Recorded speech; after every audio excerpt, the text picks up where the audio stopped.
Welcome, everyone. We've got a great discussion for you today on how climate events impact social equity. We have some great panelists to talk through this topic, and we hope you enjoy it. If you have any questions during the event, please type them into the Q&A, and we might be able to answer them as we go on, or otherwise we'll save them towards the end. Before we get started, I want to thank the University of North Carolina and their Clean Tech Summit for hosting this event, along with Greg Ganji, Kirsten Williams, Brenda Palacios Rodriguez for helping to organize this discussion, and especially our panelists who you'll meet in a second. I'm Eric Koziol, Senior Manager of Data Science at Bain & Company, and I'll be moderating this discussion. Let's get some quick intros from our panelists. Miyuki, let's start with you. Sure. Hi, everyone. Good afternoon to those of you who are here in our Eastern time zone. I'm Miyuki Hino. I'm an assistant professor in the Department of City and Regional Planning here at UNC Chapel Hill, and also in the Environment, Ecology, and Energy program. And a lot of my work looks at the social and economic impacts of climate change and climate hazards and how we can more effectively build resilience to deal with those impacts moving forward. So I'm looking forward to talking with everyone today.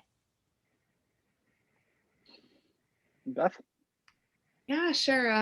Thank you for having me. It's great to have the opportunity to learn more about climate resilience alongside all of you today.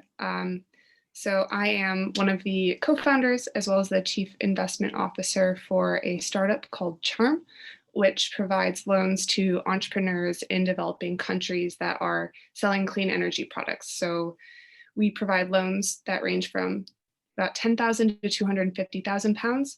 So these are companies at one of the earliest stages of the market who are selling very small scale solar solutions like solar home systems or small solar appliances like water pumps, sewing machines, things like that. And so I guess how we think about resilience is in terms of stimulating local economic development and increasing individual access to products that will help them increase both their personal wealth and then improve their ability to navigate climate shocks. And Roberto? Thank you, Eric. Good afternoon, everybody. My name is Roberto Quercia. I'm a professor in the Department of City and Regional Planning. And my area of work is in the area of finance, affordable housing finance, and the financial health of households. And so my interest on the topic doesn't come from the environmental side, but from the financial health of families. Great, thank you all. So our goal today is two parts. The first is to understand how rapidly the climate is changing and how this affects different social groups. The second part is to talk about the types of solutions that are needed to solve this multifaceted problem. So to lay the context for this problem, let's talk about the frequency and intensity of climate events first. Miyuki, how do we define a climate event? How are these events changing over time, and what happens when a climate event strikes? Sure. So I think there are two categories that we can think about when it comes to climate-related events that we really care about. The first category is acute or rapid onset events. And those are the things that tend to be in the news, the things that we think about when we think about climate extremes, like wildfires or hurricanes or heat waves, right? They spin up, they hit, and then they dissipate. The second category of climate hazards that are also really important, but maybe not in the news as much, are chronic or slow onset events. So those are things like sea level rise, right? It's slowly and steadily occurring. It's causing more and more problems, but it's not a big headline grabbing event. And as the climate changes, as we emit more and more greenhouse gases and trigger these changes in the atmosphere, both the acute rapid onset events and those chronic slow onset events are getting worse, right? So we actually have created new slow onset events that we have to worry about, like sea level rise. And we're really increasing the likelihood of getting those really big, really acute negative extreme events. So the analogy that's often used here is it's like we're loading the dice, right? Hurricanes have always happened, but because of climate change, we're more likely to roll a 6 and get that big Category 5 storm than we were before.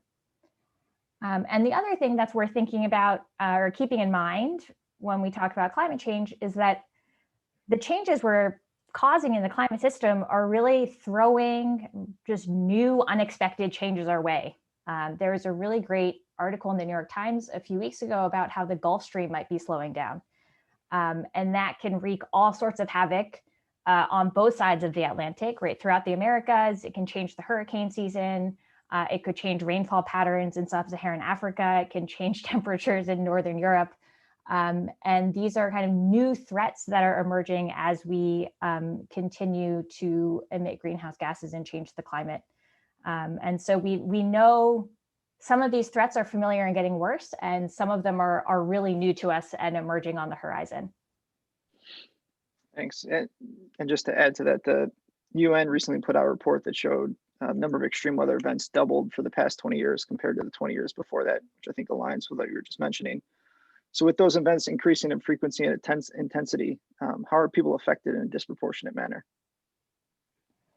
Yeah, I think this comes up a lot in my conversations because people will say things like, well, we've always had wildfires, what's the big deal?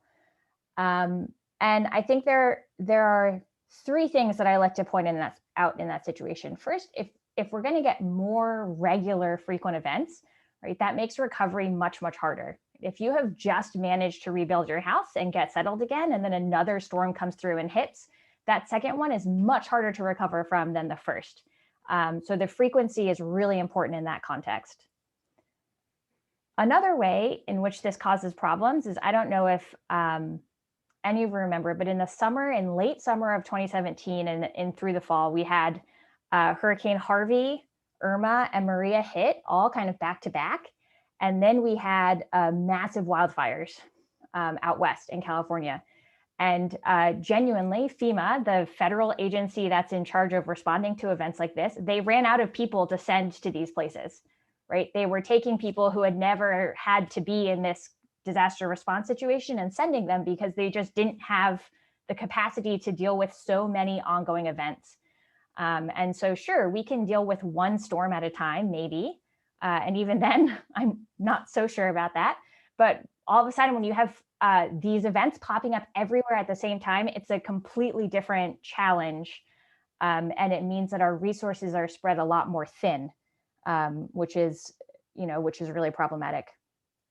The last thing I'll say is kind of building on those first two things.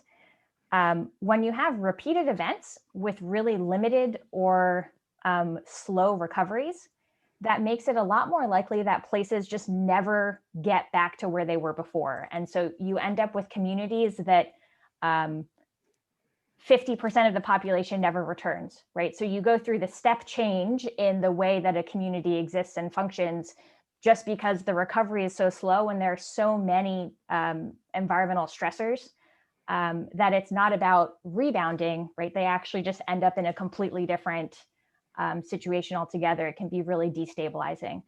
And so, yes, we have always had extreme weather events, but we're looking at really a vastly different landscape and one that we're really not prepared for at the moment.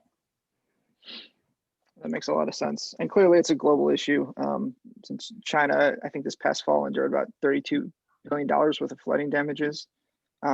Beth, can you speak a little bit to how these events happen everywhere and what factors play into disparity from what you've seen in your investments?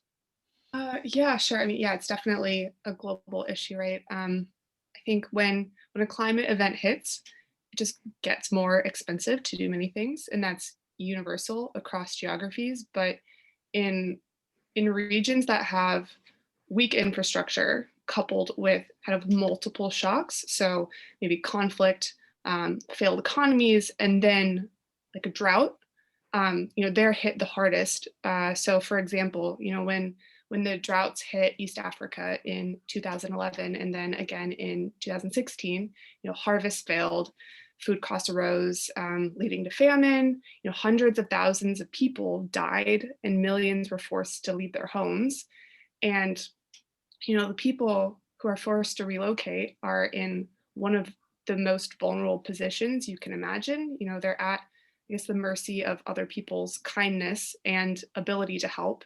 And so, people starve or, are forced into modern day slavery.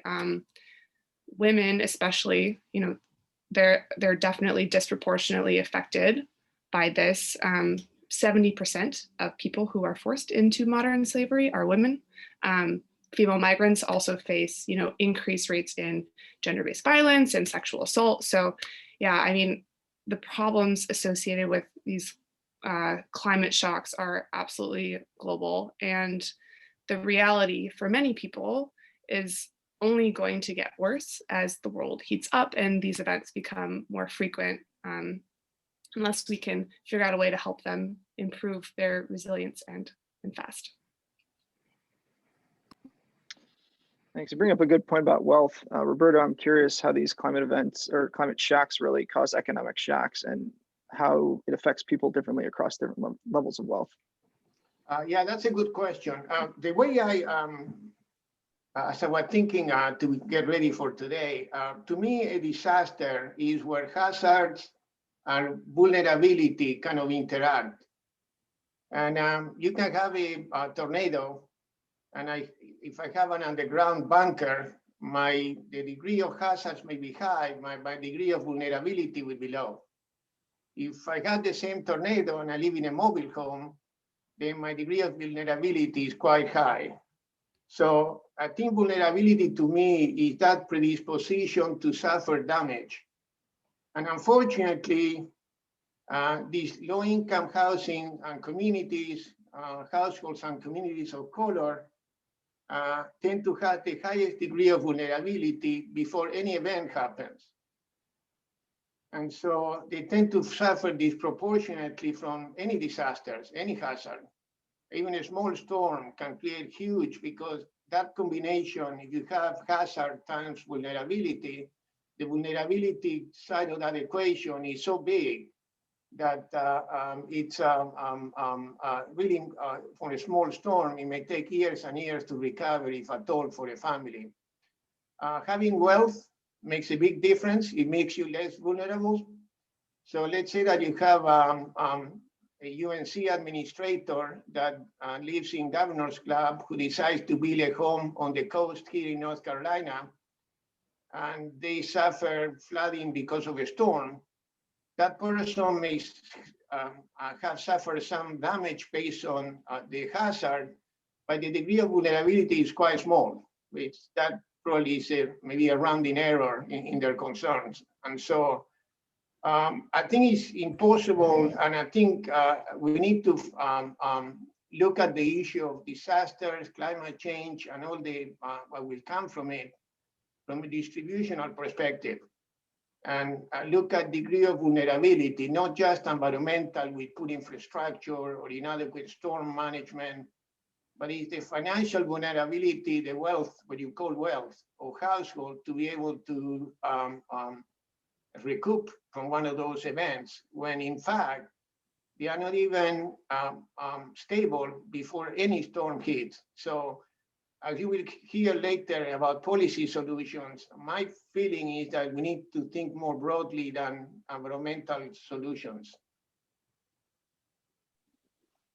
Yeah, and just to add clarity to that, Roberto, how difficult is it for a family to recover from a catastrophic event based on their level of wealth? For what I read, again, this is, as I mentioned earlier, I'm coming to this topic from a very different angle. The studies I've seen tend to suggest that the current policy solutions tend to favor higher income families. I think there was an article in the New York Times last year or 2 years ago that actually indicated that when there is a disaster, high-income people are more likely to really quickly access all these recovery safety net, if you will, that can help rebuild and access insurance money, while low-income people who maybe were in a rental unit is gone, they don't have any document to prove anything. They really becomes like an upward challenge for them, starting again from a pre-event, very vulnerable position. So there is no question that having resources help you navigate these events. And if you have no resources and you have a very vulnerable position where you don't know if you're going to make it to the end of the month with your paycheck, anything that happens, not just climate-related events, your car breaks down, you get sick, somebody in your family gets sick, you lose a few hours of work, that creates a ripple in that family that is really difficult to recover from. I'll just add to what Roberto said there that it's absolutely the case that we see over and over again that sort of upper class and middle class homeowners are the ones who receive most of the federal aid after disasters. And part of that is actually just the way our programs and policies are designed. Most of the disaster aid in the US is actually distributed in the form of a loan. It's a low interest loan, but that means that you have to have credit to qualify. And so they're meant, I think there's a perception maybe that the government comes in and rebuilds your house after storms, and that's not actually the case. What often happens is they tell you to go apply for this loan. And if you have limited resources to begin with, you get rejected from that loan and you're extremely limited on any form of public support in the aftermath of a big event. So Beth, does that kind of match with similar policies in the areas you invest, or is it still loan-based? No, I mean, so I guess I'm not entirely sure what all the individual countries' responses would look like. But I think there's a lot more kind of nonprofit intervention work being done as well. But I mean, in terms of how levels of wealth affect individuals, like it's spot on. Like wealth gives you options, right? And I guess I would just add that it's not just individual wealth. So in some of the areas where we're investing, we've seen that community wealth matters too. So I read a case study by an organization called Concern Worldwide, and they said that 90% of people in a climate emergency are saved by their neighbors. So, if you and your surrounding community are wealthier, you'll be more resilient, more likely to survive, but also prevent kind of these mass migrations that we've seen in some of the more horrific climate shocks. And so like with our funding, it's really about investing in local communities and trying to keep the majority of the value of that investment in the community. So, finding local entrepreneurs who are creating jobs and selling products that both contribute to the global energy transition and help people save money and increase their personal wealth. So yeah, trying to build communities' resilience by increasing the wealth of not only the individuals, but also the community. So Miyuki, to kind of follow along with that, when a climate event hits, perhaps it's flooding, how does the overall effectiveness of a city or community change, and kind of how does the quality of life change, in the near term after that event? Well, of course, I think there are huge effects not only on the people who are inundated or who have physical damage to their home, but to the community more broadly.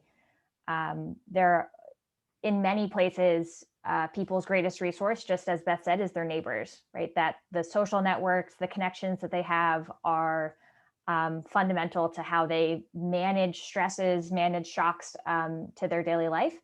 And when you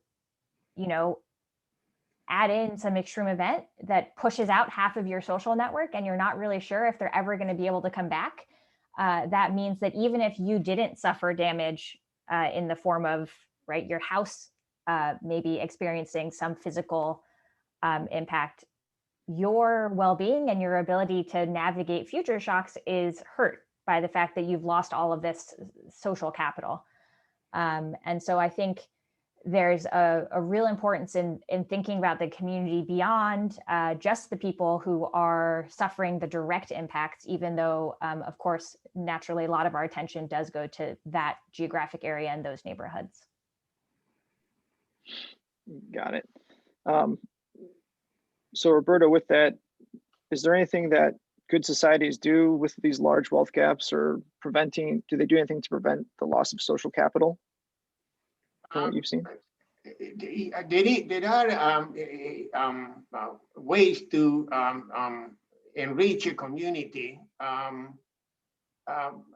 unfortunately, our policy solutions tend to be in silos. And if you look at the environmental movement, and typically we tend to promote environmental solutions because the vulnerability of these families is there before the climate-related event shows up. What we need to do is kind of buttress up, strengthen that, and make that household more stable. And that includes a lot of broader programs, strengthening our safety net. There are obviously investments in infrastructure. President Biden is talking about the infrastructure bill. Part of the infrastructure bill, I think it includes broadband development that would help maybe with economic development in some recovery in some of these areas. There are issues, the bill that President Biden signed last week, it has money to help make mortgage payments and rental payments. If there is a disaster were to happen now, as it happened last time, the homeowner cannot be evicted because they are unable to pay the mortgage. So all these tasks, I think, helps. But what we are trying to, if you're trying to make these communities, often communities of color, strong and less vulnerable, there is a kind of a broader policy agenda that need to be put in place, and people may disagree what that agenda specifically may include. But it's not just a climate-related event. The solution and policy had to come from, again, safety net, jobs, education, kind of some rethinking of our criminal justice system. A lot of stuff that is here on the news these days, when people talk about systemic issues, it is interrelatedness of these factors that make a family vulnerable. And so to address that, you need kind of disentangle that, I think, in addition to, again, some of the stuff was already mentioned about infrastructure investment in these communities that will be more disaster. I think there is that aspect of it. On the other side, you mentioned do no harm or try not to promote that. I mean, the elephant in this room is the federal flood insurance program, yeah? Again, I don't know, I know that people have been trying to do something with it. I know it's politically difficult to do something with it, but from somebody outside the field, it seems like something that Monty Python would have invented. That's fair. In terms of those entanglements, Beth, I know something that might be exacerbated by those entanglements is something you invest in. You call it the pioneer gap. Can you talk a little bit about what that is, how it's important, and maybe how it might be exacerbated by some of these entanglements? Yeah, sure. So this could be quite niche in terms of it being a very specific like investment challenge, but bear with me. So in the investing world, the pioneer gap refers to the gap in financing for companies that are too small for traditional investment. So most early stage funders provide investment from about maybe $500,000 plus and rarely even go that low. And so, as you can imagine, like very few social enterprises, especially in emerging markets, need that kind of money. And the result is that the vast majority of funding is going to a very few large foreign-owned companies.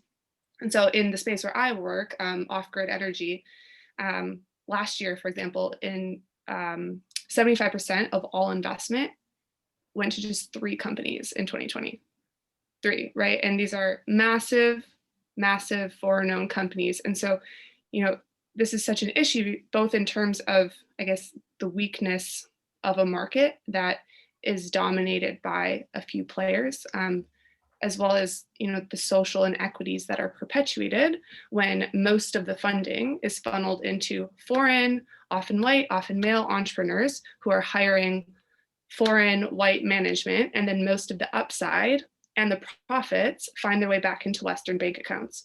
So when looking at how to increase, I guess, wealth and resilience, you know, we need to start, or I guess from my perspective, we need to start with figuring out how to get money into local communities in the first place, and then ensure that the lion's share of the value and the wealth actually stays there. That makes a lot of sense. So I know we have a lot of innovators in this crowd, so I think we switch over to some of the solutions that can help alleviate what we've been talking about. Be good. So Miyuki, what are some of the levers that make a good solution from what you've seen so far? I think I'll echo some of what Roberto said earlier, which is that most of the solutions that I think are most likely to lead to a more equitable outcome when it comes to resilience are actually not climate specific. There are a lot of climate specific interventions out there, right? We can talk about building new levees and new seawalls. We can talk about different construction strategies to mitigate losses to homes. But a lot of these are very much at risk of perpetuating the inequities we currently have, right? In part because decisions around where we put levees and seawalls tend to be based on how much the infrastructure behind them is worth. And so there's a real predisposition to investing in the places that are already rich. And it's going to be hard to undo that with it's a systemic problem, right? The way that our decisions are made tend to funnel capital to those places, just as Beth was saying.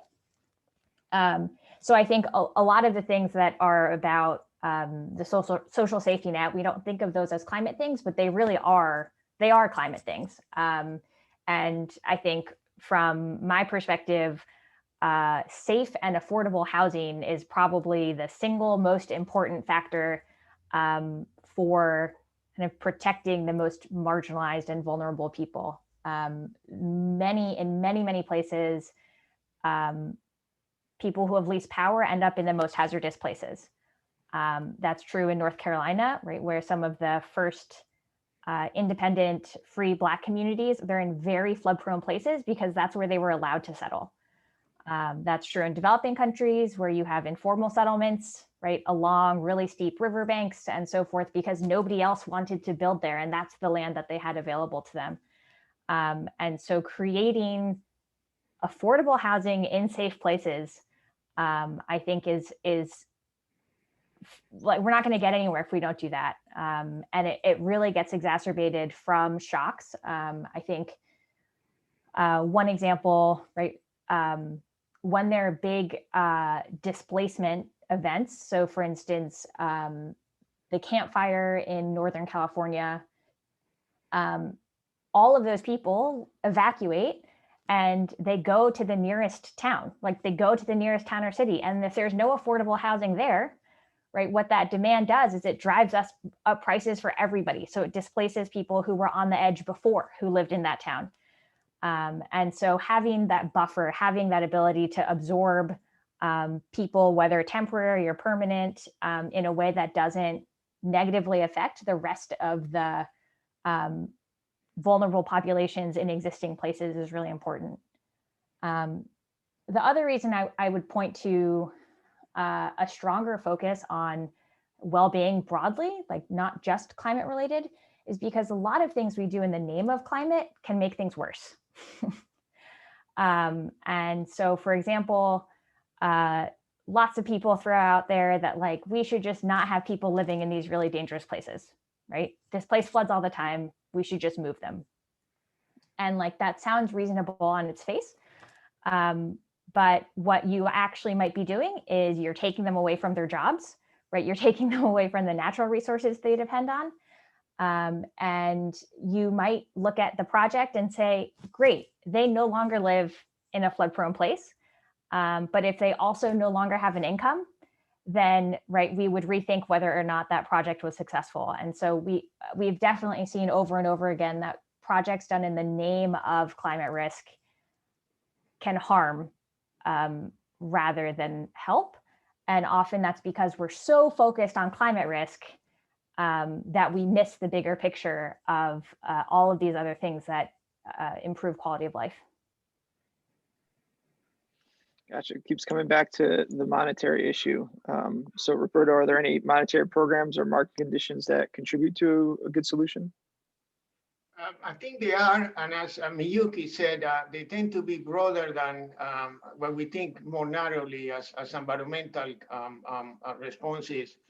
I would have three areas of policy going forward in this arena. One is to focus systematically on excluded communities first. If a disaster comes, go to those communities that have the greatest vulnerabilities, not the people that have the least vulnerabilities. To me, that should be our first response, is to those communities where the vulnerabilities are greatest. And because to me, the amount of the damage that happens from a disaster doesn't come from the disaster itself, but from these pre-existing deficiencies. So you need to go there first. And these include, as Miyuki mentioned, housing, infrastructure, there is educational, health issues. There's a lot of areas where the response can happen to buttress and make these vulnerable communities stronger. The other principle of policy I would follow is don't let vulnerable households suffer repeatedly. We know this is going to happen. We can identify these vulnerable households. It seems to me that it's something inhumane about not doing something about it. It's not that it's random where the things fall. Eastern North Carolina gets hammered every year. There is a storm at least, if not more, and they typically tend to flood the same areas, more or less. So to me, this issue of vulnerable populations that are hammered repeatedly is an obvious target of policy and should be, again, priority. And the last one is to deal with this from the perspective of mitigation and preparedness. And again, if you are a planner, like Miyuki and I are, and you want to, and you think I have certain resources, where should we put the money for preparedness? It should go with vulnerability greatest.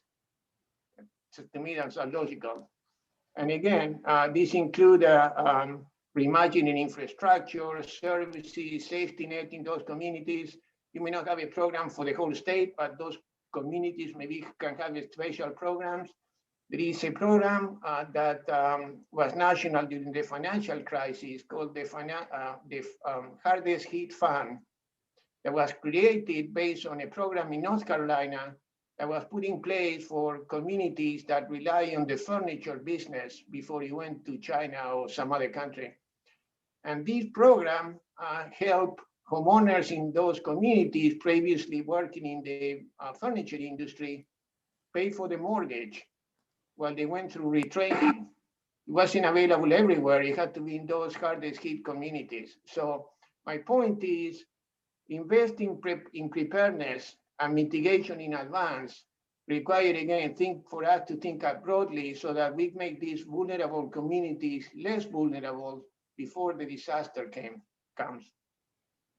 So there are other policies, people have talked about building educational so people can increase their wealth and income potential. There is the Leandro decision here in North Carolina that should be fully funded. It's a court case for people that are not from here that require to fully fund every student in our state.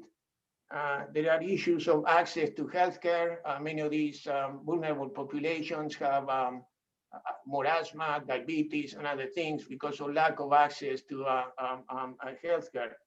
There is public transportation issues. When a storm comes, the person may not go to work because they stop the public transportation, and in that community because of flooding or other issues. There is training. There is some conversation in Washington about having the Green New Deal and this kind of infrastructure legislation proposed by Biden that includes a lot of the Green Deal goals that may be used or can be used to achieve these goals. It's unclear eventually how it will come out after going through the sausage making in Congress, but there are some conversations at the national level about implementing this, but at the minimum, I think the issue of focusing on systematically excluded communities first, the most vulnerable, not to let these vulnerable households suffer repeatedly. And when you focus on preparedness, focus on those most vulnerable. To me, it would be a good beginning of policy response. Thanks. Miyuki, to make that a little more concrete for everyone, if we just focus on like flooding and extreme heat, how should governments think about reducing the impacts of these two types of events? And then how do they think proactively versus reactively for different solutions versus where they are now? Yeah, well, I think I think Roberto had a great laid out a great pathway to action on the policy front.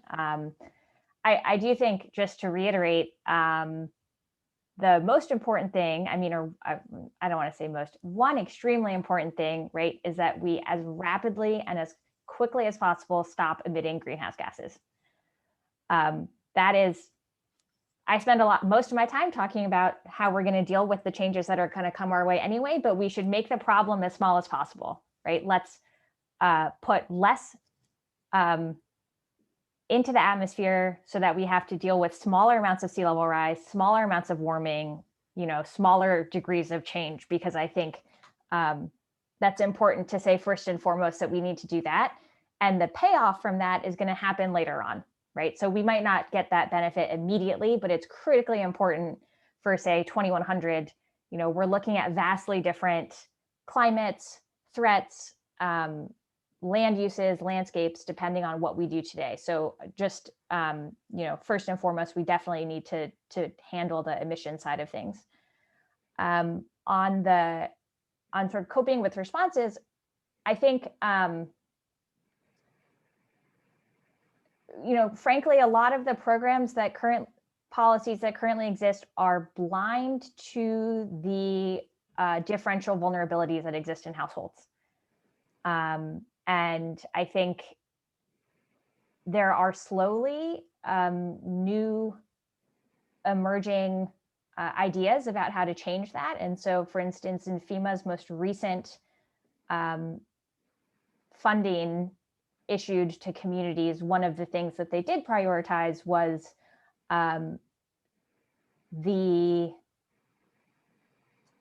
what they would call social vulnerability factors. So things like income and race of the population that was going to benefit from that investment. So that's one step in the right direction. It was one of many things they considered, but that's one step in the right direction. Another step in the right direction would be, they are talking a lot about overhauling flood insurance, and we'll see if that actually comes through later this year. But there is no assistance built in for low-income homeowners who can't afford flood insurance right now.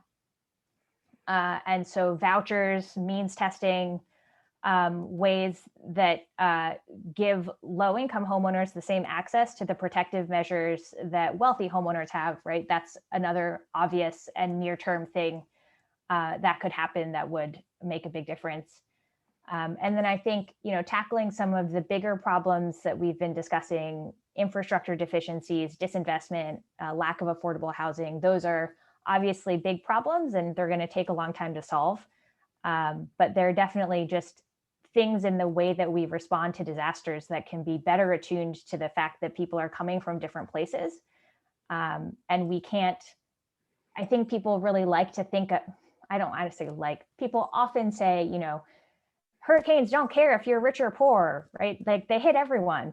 And it's like, that's sort of true, but that's also really not true because your experience of a hurricane is wildly different. And so we need to, I think, move away from that perspective that there are these great equalizing events, because they're not. They're actually huge, like they contribute enormously to the inequality that we're seeing. And so all of the other things that we do to try to combat this wealth gap, this needs to be one of those things, right? Understanding how we manage natural hazards needs to be one of those things that we do as well. That's great. If we shift over to the private sector, Beth, From what you've seen, how are entrepreneurs helping to create this kind of robustness we've been talking about? And is there a role of technology you found that helps as well?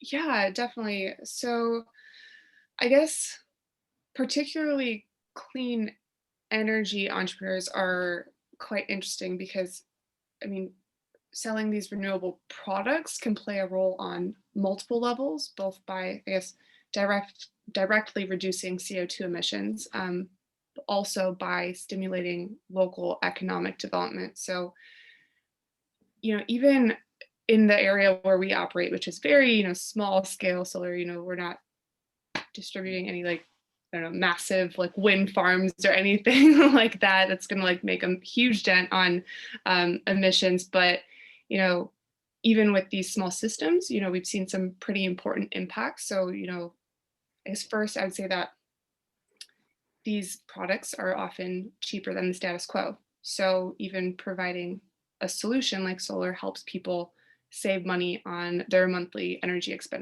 expenditure. So increasing the cash that they have on hand. Second, you have things like productive use, or what's called productive use appliances. So solar products that people use to generate income. So things like solar water pumps for smallholder farmers, or sewing machines for local tailors, even refrigeration in frozen food markets. These products directly increase the profitability of small businesses by increasing their productivity and also reducing their energy expenses. And finally, I would also say that even during a crisis, access to energy is huge. So one of our partner companies noted that during the COVID pandemic, even access to solar was so important to them because, or to their customers, because they were able to do simple things like charge their phones, which meant that they could access information and government updates and even their children's school lessons. So yes, tech can be very important in both preventing and then mitigating the effects of climate change. And I would just say that, yeah, the entrepreneurs themselves, they're, not only actively contributing to the global energy transition, but also stimulating local economies and, fighting some of these wealth inequities as well. Great. And then Roberto, are there any good financial services type solutions you've seen to kind of create robustness, preferably ones that don't exploit these groups? I think Miyuki mentioned vouchers. Obviously, that is helpful. And again, we have a moratorium in evictions and foreclosures because of COVID. There's no reason why we couldn't have the same based on when a storm hits or some other climate-related event occurs. So that kind of a good concrete solutions. To narrow the wealth gap, people have talked about having baby bonds. So to give low-income people, communities of color, a bond when you are born, and you kind of grows and compounds interest over 18 years or whatever, and so they will kind of narrow that wealth gap. People have talked about reparations in many of these communities of color because of slavery and the Jim Crow. It's unclear how that will happen at the federal level, but there are some communities, I think Asheville here in North Carolina, talked about making money, reparation money, if you will, to support homeownership for people of color. Maybe they can get better housing or renovate their homes so that they can be more climate resistant. So there are those things that financially can help. Without the structural changes, the systemic changes that many people are calling for these days, it's unclear to what extent you will be able to narrow. Everything we have done to try to narrow that gap, it has made, to some extent, the life of those less at the bottom better, but those at the top has become even better. And so the gap kind of it's not that the bottom stays flat, it goes up, but the other part goes up even faster. And so some people have talked about taxation as a form of redistributing that wealth. As you know, Senator Elizabeth Warren had talked about the wealth tax to provide some wealth to the low wealth households. The desirability of the things are obviously political. We have a republic, and so eventually Congress will decide what to do. But these are some of the things people are talking about. Having an education obviously helps, given that we live in a knowledge-based economy. But again, that's a long-term investment in some of these communities that may not pay in the short run. But vouchers, affordable housing, moratoria when events happen probably is something we can do short-term. Great. So I think this has been a great discussion so far about both framing the problem and the solutions that are available. I think as we close out with final remarks, we should emphasize kind of an important part, and that is how to make sure these solutions don't exacerbate the situation or exploit disadvantaged groups. Just as Roberto mentioned, you keep having this disproportionate increase in wealth rate of growth. So Miyuki, let's start with you, and we'll just go around the horn. Yeah, sure. Yeah, I think, I guess my starting point would be that I think the status quo, like our current situation, is not neutral, right? The status quo is not good. And so in that sense, are there things that could make things worse? Absolutely. Do we still need to try things to try to make the current situation better? Yes. And so I think in general, having a little bit of a spirit of experimentation to try to tackle some of these problems is important. I think there are risks in terms of exacerbating the problem. I think there are both policy-related risks and technology-related risks. On the technology side, I've seen in the past 5 years or so, like a whole new industry emerge around providing the best climate risk information to companies and to governments and to people. And so these climate analytics services companies say that they can tell you what the temperature is going to be at the site of your factory in 2075 in August, right? And therefore you should pay them for that data so that you can make wiser investment choices. That introduces sort of this whole new risk of who has access to this information, who has access to the best information, and how, is that just going to create new classes of the haves and the have-nots in the future? Similarly, I think there's a lot of interest in the policy space to do things that would trigger more attention to climate risk, for instance, in how banks lend, right? Maybe we should encourage banks to look more closely at the climate risk in their portfolios. And these two, I think, there's a lot of potential downside from changing things like that, especially because we know that marginalized people are in hazardous places in so many contexts. And so I think I alluded to this earlier, but just lots of things we do in the name of climate change are make a lot of sense from the climate risk perspective, but we have to make sure that they also make sense from a broader societal context. And I think in some places, and sometimes we do that and it works out great, but sometimes we don't, and we end up making the problem worse. Thanks. Beth? Yeah, sure. I guess, coming from the private sector, it's definitely a risk of kind of, profiting off of, traumatic shocks and climate emergencies.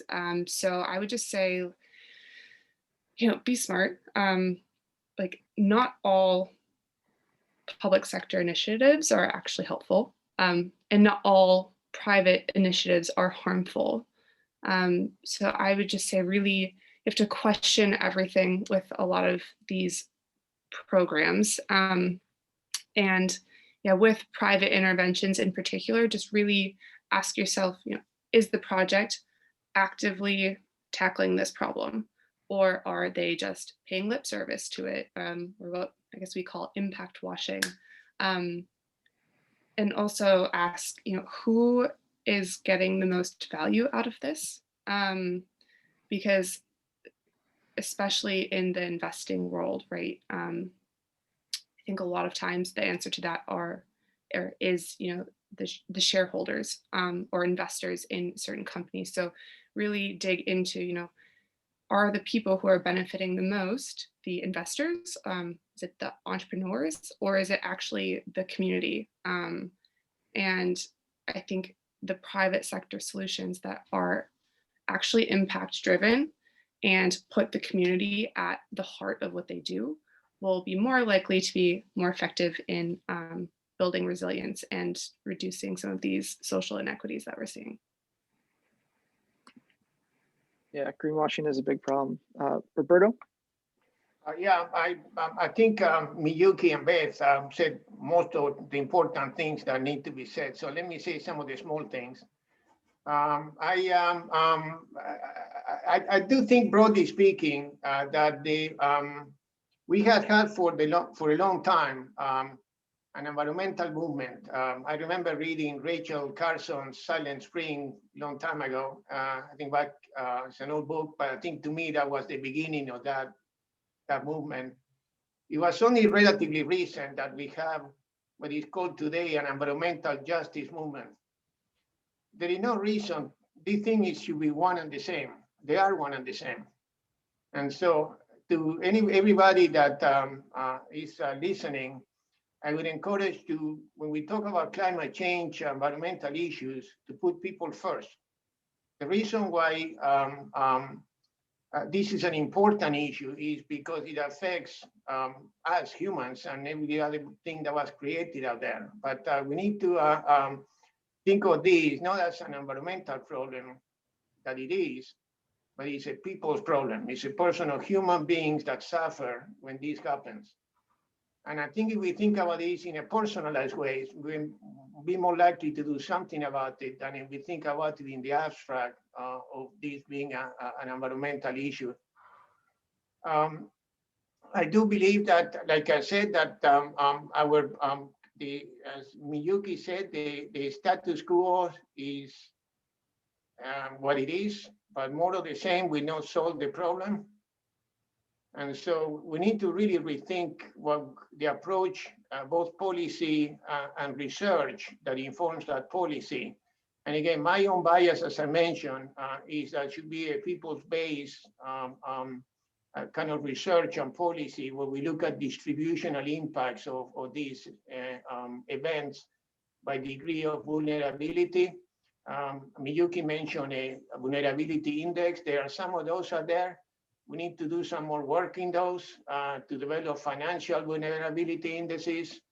And again, when we look at a disaster and potential damage, look at the multiplication of hazard times vulnerability, and then focus our attention where that result is the greatest. But again, this is a complicated problem, being like centuries in the making. So I would think it will take a while before we get it right. So thank you, Eric. Thanks. I guess that leaves us open for questions now. If anyone has questions, feel free to put them into the Q&A box. Just to remind everyone, this will be posted in a few days. The recording will be posted in a few days to the Clean Tech webinar site. And we'll give a few minutes for questions to come in. In the meantime, I want to thank our panelists, Roberto, Miyuki, and Beth. It was a great conversation. Really appreciate it. Thank you. Hope everyone learned some stuff today. Yeah.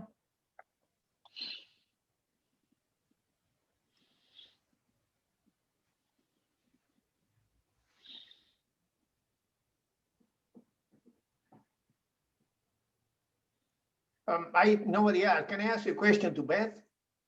Sure. Well, I'm all for the private sector, so I'm being trained in. Do you think the private sector can bring both that technological know-how plus you mentioned about putting the community first. Can you give an example of how that has worked or can work? Yeah, so in terms of like an example of one of our investments or something like that? Yeah, sure. So for example, the most recent loan that we provided was for solar powered freezers for female fish traders in a market in Nigeria, right? So these women, by using these freezers, which I guess they were less expensive, right? So it reduced their spending on fuel because they're no longer paying to run diesel generators all the time, which are quite expensive for them. Then they also increase their profits, one, because they're saving money on their energy expenditure, but also because they're extending the shelf life of their products and reducing food waste. And so through that, I mean, we've had women come back and ask for more freezers already, even though they've already just purchased one, just because like they want them for their friends. And so I guess, you know, solutions like that, it's like, one, you're reducing CO2 emissions from the diesel generators, also hydrofluorocarbons from old versions of refrigerators, and also kind of increasing their personal wealth in the meantime. Great example, thanks. Yeah, of course. Great. We have a question come in from Abigail. She asks, what are some things you guys think the North Carolina Triangle area specifically could do to address the problems of climate events and social inequity?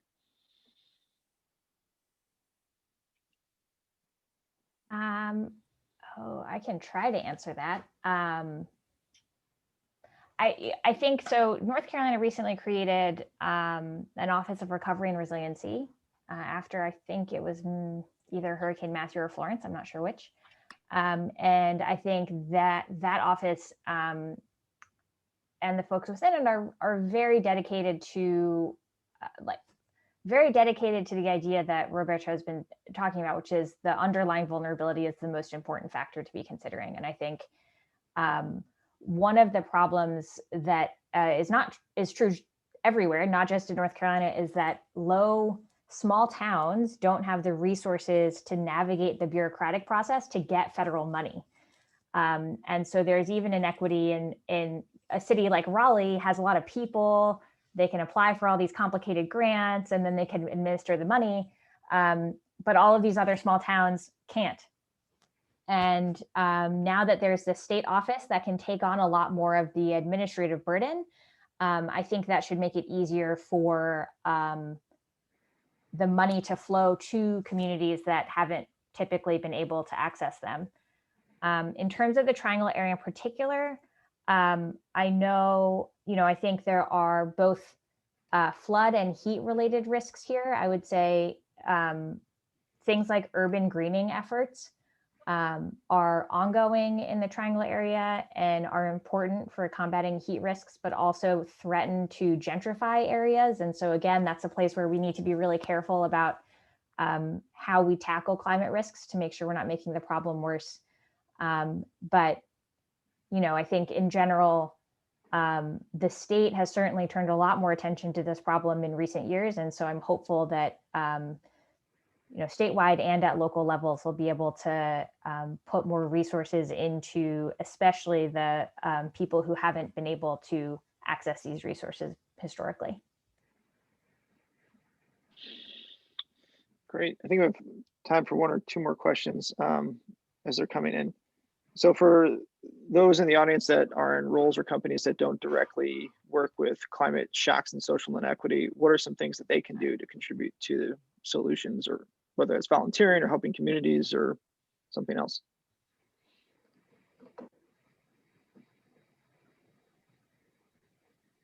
Well, one thing is, you can vote with your wallets, right? Like, so, purchase products that are better for the environment. And also, I don't know what kinds of investment behavior you have, but you can ensure that, your money is going into portfolios that are not harming the environment. Increasingly, the investment world is becoming more and more aware of and pressured by their investors to include, I guess, environmentally friendly options. So I guess from the private sector perspective, vote with your money. It makes a difference.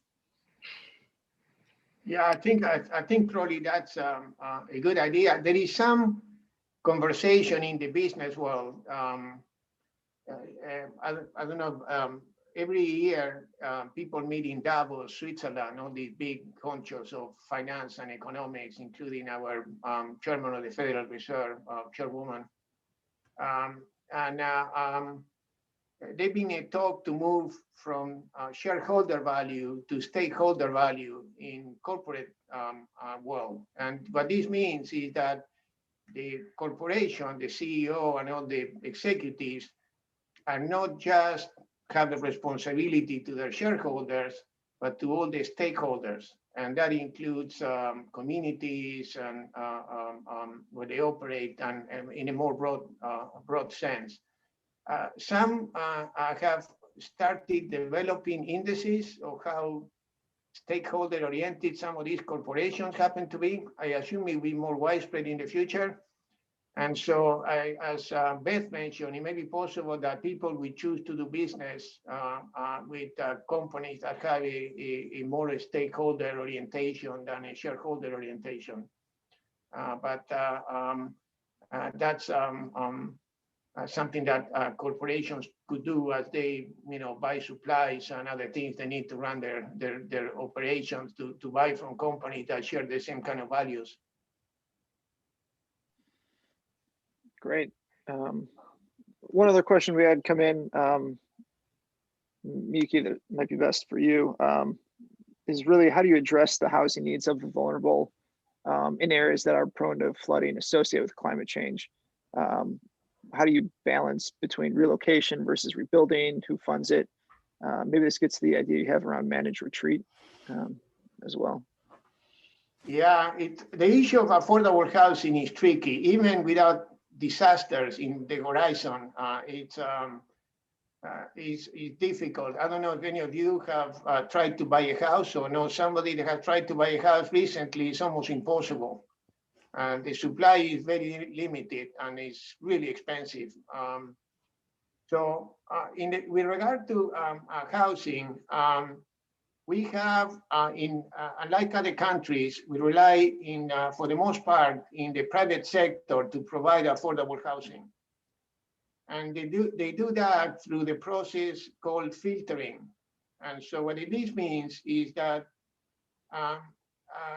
you build housing for high-income people, and high-income people vacate their current units, and through a chain of moves, units kind of filter down to become more affordable. The problem with that approach is that for units to become affordable without government subsidy, oftentimes they become substandard or are in neighborhoods that have substandard infrastructure or services or are prone to flooding or climate-related events. And so left alone, the housing market without government subsidy will provide housing that includes both the standard and the maintenance level of a unit plus the quality of the neighborhood that is in line with the rents that are charged. So if a storm comes and that particular building gets flooded, the owner gets money to rebuild. The problem is that once you rebuild it, you kind of make that unit more expensive, and the prior rents do not pay for the current quality of the homes. And so that the whole program of rebuilding puts affordable housing out of the reach of poor people, low-income families. And so there is something about the safety net we mentioned, vouchers, building more houses, all this stuff that can help. But there is something about the recovery part of this and the programs you already have, as Miyuki said, that they are not really helping. Actually, they are making things more difficult for low-income families to get housing after the disaster. Yeah, it's an extremely complicated problem, and I think the answer is going to be so context dependent in terms of what is the right solution for a given household, a given person, or a given community. And so I think, you know, from what I've seen in terms of people who are engaging in conversations around the long-term future of really flood-prone or communities in really hazardous places that are vulnerable, I think it seems to be that, you know, starting that conversation early, not ideally in the aftermath of a big event when everyone is dealing with the question of where they're going to sleep that night.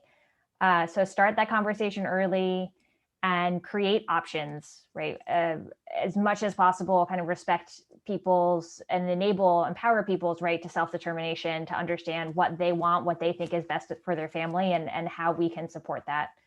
I think ultimately, there are going to be places where the best thing for people might be to stay in place, at least in the near term, even though it's a hazardous place. And then there are going to be places where if the resources available, it makes sense for a small neighborhood to move together, and maybe we can make that happen. Maybe we can make that happen in a productive way. So I think it's really hard, but it seems to be about starting the conversation, having it early, and really focusing on the context-specific needs of the people who are at risk. Great, thanks. That's all the questions we have. Again, great discussion. Thanks, Roberto, Miyuki, and Beth. I hope everyone was able to learn a lot of stuff about how climate affects social inequity. Thank you, everyone. Thank you. Thanks.